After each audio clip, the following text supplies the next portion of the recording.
Hello, good morning and welcome to my next video in our series looking at Grade 5 Music Theory. I hope you're keeping well and I hope you're keeping safe during our current lockdown. So today's music theory video is going to be on the circle or the cycle of fifths. At Grade 5 Music Theory you need to be able to recognise and know key signatures of up to 6 sharps or flats. So the circle of fifths is a great memory aid to help us remember all of those key signatures. It's much more than a memory aid, of course. It's a great compositional tool. You can use it to modulate between different keys in your own compositions.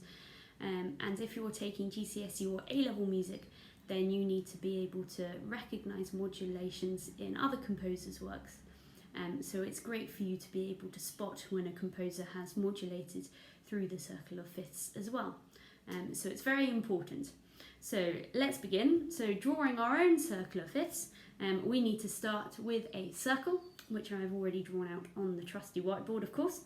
And imagine that you're drawing a clock face, so it's got to be a circle with 12 points on it. So starting at the top, we need our key signature with no sharps or flats. So you should know from practicing at home all of your scales and arpeggios that the key signature with no sharps or flats in it is of course C major. So we're going to put a nice big C, capital C, for C major. Now the way that the circle of fifths work is we're going to count up 5 notes at a time. Imagining that we're playing a C major scale. So C, counting from C, C, D, E, F, G. So our next key signature is going to be G, counting from G, G, A, B, C, D, D, E, F, G, A, A, B, C, D, E. So this shouldn't be too hard.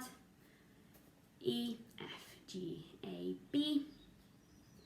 And then the last one is a bit trickier. So we're going to imagine that we're playing a B major scale and we're going to use our pattern of B, C sharp, D sharp, E, F sharp, which you should know from practicing your B major scales. So at the bottom here is not going to be a normal F or an F natural, it's going to be an F sharp. So here we have our order of key signatures. And what happens with the cycle of fifths is we've gone around our key signatures and we've added a sharp each time. So G major has 1 sharp, D major has 2 sharps, A major has 3 sharps, and so on and so forth, which you can draw on your own circle of fifths if you're doing this at home with me.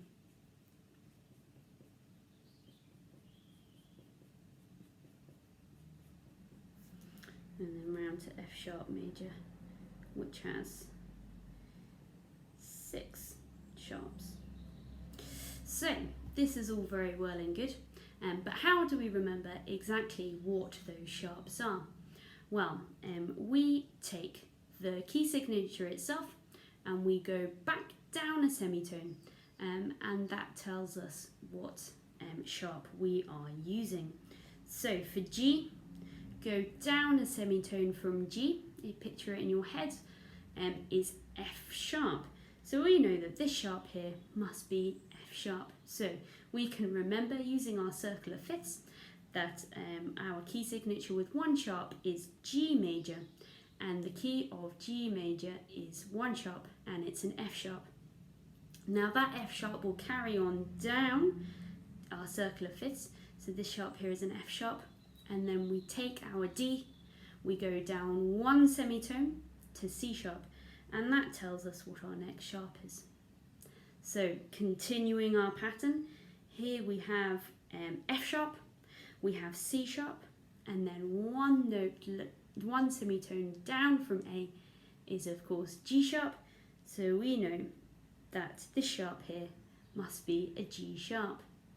So have a pause of this video and see if you can work out exactly how many sharps there are in E major and what all of those sharps are.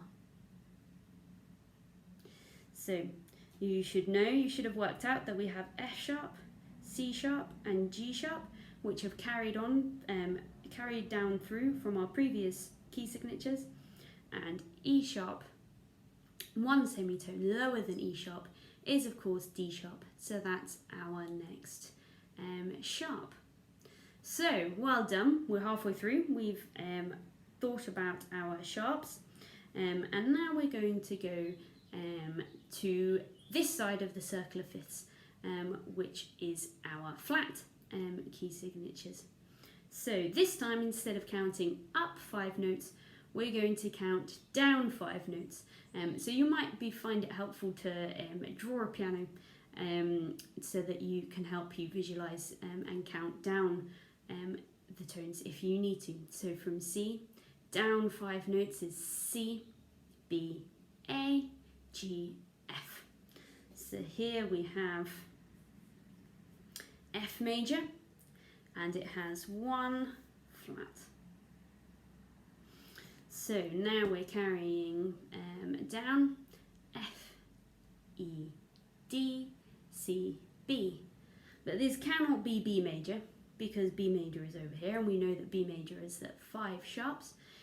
So we need to remember that it's really important not just to be counting the notes, but to be counting it in tones as well. So if we were to count down using 5 tones, using our scale pattern, then we would have realised that this is actually B flat. So B flat major, which has 2 flats. Great. So carrying down from B flat, 5 notes, we get to E flat.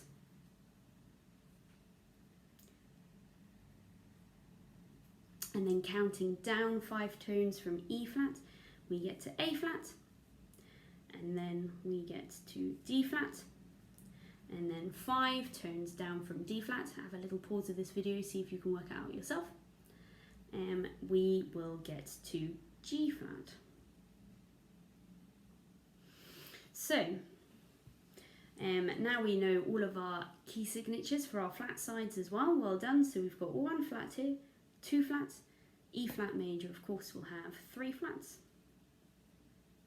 A flat major has 4 flats, and D flat major has 5 flats.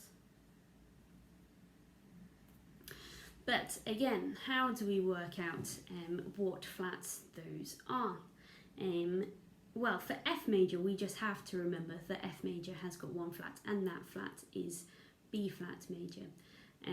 That's something we just have to remember, which I'm sure if you've been practicing your instrument for a long time, you already know that. Now, when we carry on down, that B flat stays in our key signature, just like on the sharp side. And the second sharp is, the second flat is going to be this note here. So then the last flat in our key signature is the flat that is 5 notes lower. So here we have B flat and E flat. In E flat major we have B flat, E flat and A flat. In A flat major, B flat, E flat, A flat and D flat. So that's how the pattern goes. So it's the circle of fifths, as you can see, is a great memory aid and also a really important compositional tool that you can use to modulate between all of your keys. Now that's all very well and good. I'm sure you're thinking, yes, now I know all of my major key signatures, but what about the minors? Well, the relative minor is just a minor third lower than its major. So for no sharps and flats, we have C major, and we work out what a minor third is, lower than C, which of course is 3 semitones, so C, B, B flat, A. So we know that the relative minor of C major with no sharps and flats is A minor. And that is the same for every single key. So if we go down to G, the relative minor of G major is going to be 3 semitones lower. So G, F sharp, F, E. So the relative minor of G major with just 1 sharp in its key signature is E minor. And you can carry on whacking out all of your relative minor key signatures. And maybe if you'd like, you can pop me a message and I can have a quick glance over and see whether you've worked it out correctly. So happy practicing at home, and thank you for listening.